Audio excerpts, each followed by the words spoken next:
Okay, so I got this Midwest Industries quad grip, Picatinny handguard rail, whatever you want to call it.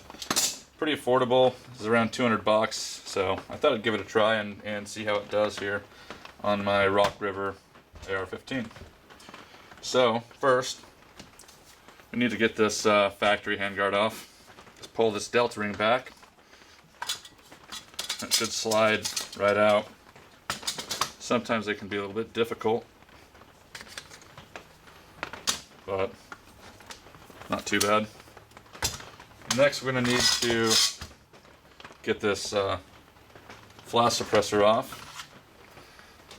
Should come right off with the wrench. Sometimes they're a little sticky, but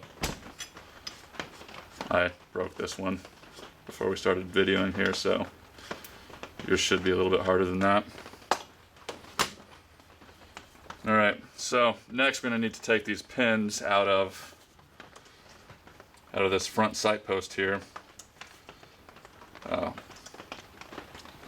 You can make your own block, or this block here that I have is from Brownells.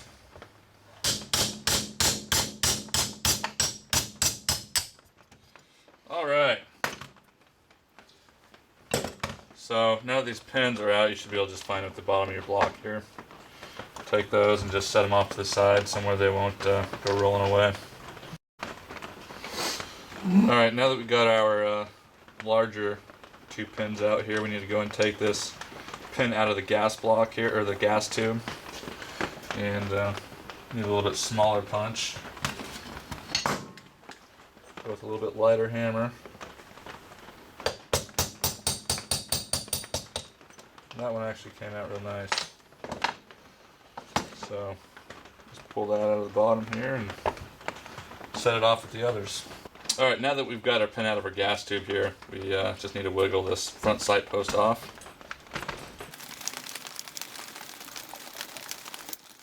There, it should just slide out now.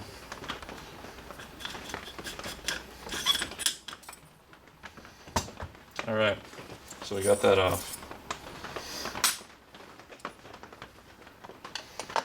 Alright, now that we've got the rest of the stuff off the front here, we need to take the barrel nut off, and that'll release the delta ring here and everything else. I actually went and pre-loosened this on the vise, so worked a little bit smoother here for the video.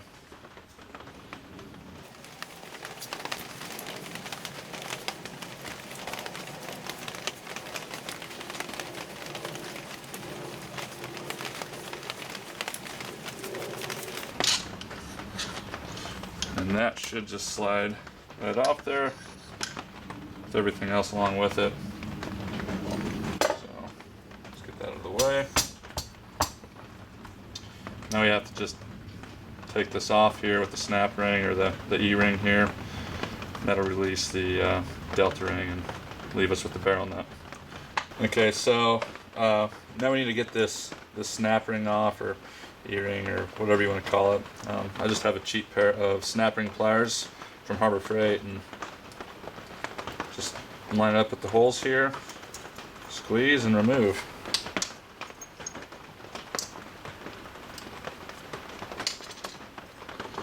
And that should allow the rest of this junk to come off with it.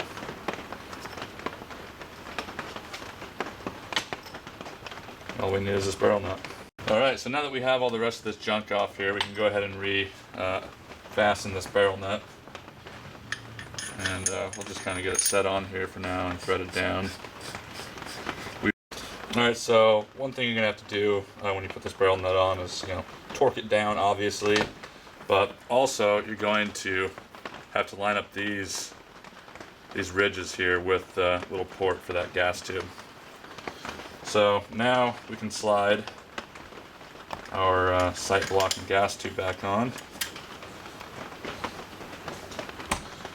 And then it's kind of the reverse of the process to get it off. Get that swivel out of the way.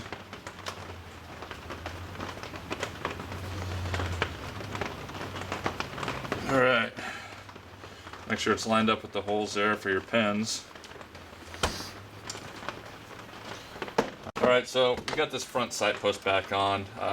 Still need to put the pins in here to secure it. But first, I'm going to get this sling mount off here. And to do that, we just need to get a drill. Drill up this back side here real quick.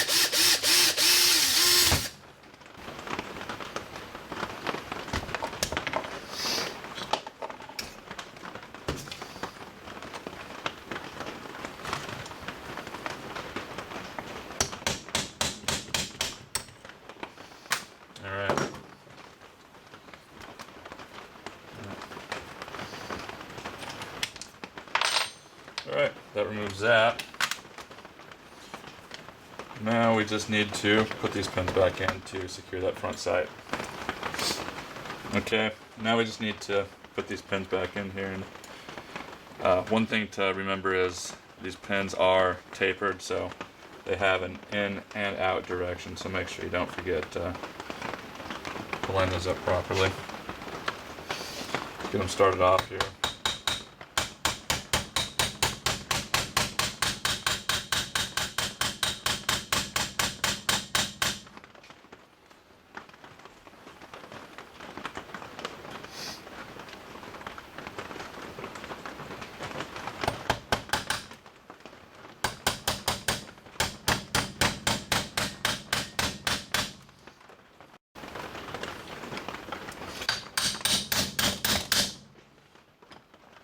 Alright, so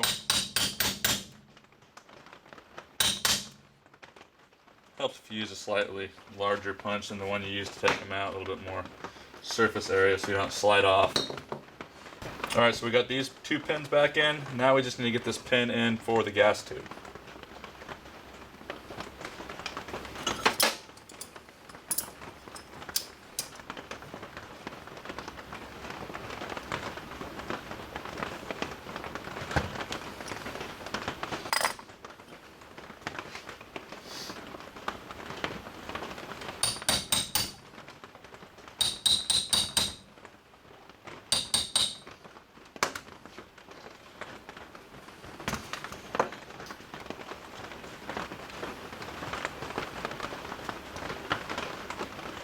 So just get this that washer put back on. Thread your flash hider or muzzle brake or whatever it is you have at the end there. Put a wrench on there to tighten it up.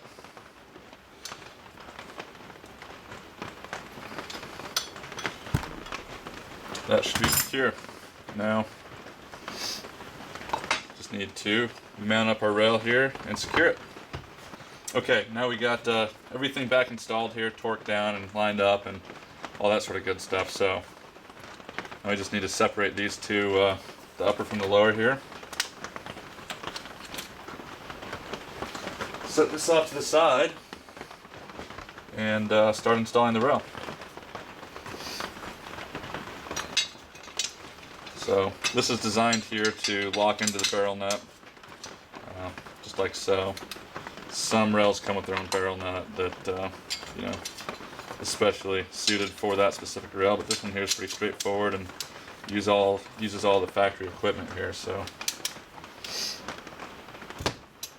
all right. So before you put all your hardware in here, this comes with a little pack of some sort of Loctite type stuff here to keep the screws from vibrating loose throughout the use of the rifle. So put a little bit on there. You don't need to drench them or anything.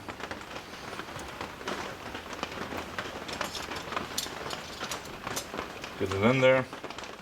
They even provide you with your own Allen wrench here for this.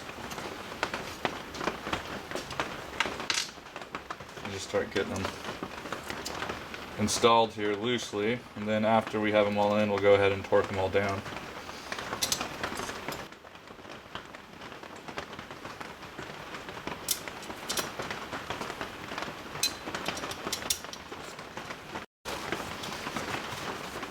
Alright, so that Loctite stuff they give you, it's some sort of an adhesive, so you're going to be sure and, I don't know, get some mineral spirits or a light cleaner and get it off your fingers, but also, off this rail, otherwise you'll end up with a wad of dried up goo on there.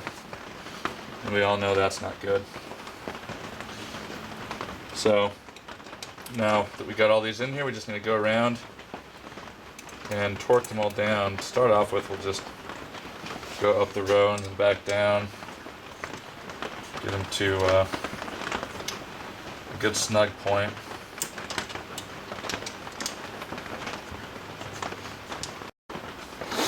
Okay, so now that they're all snug, we'll just go ahead and give them a, I don't want to go too crazy here because remember we are dealing with aluminum, so the same kind of pattern you'd use for changing your tire, torquing down your lug nuts.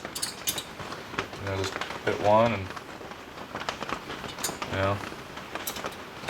go back down, and so that way when it's all said and done, it's on here just nice and even.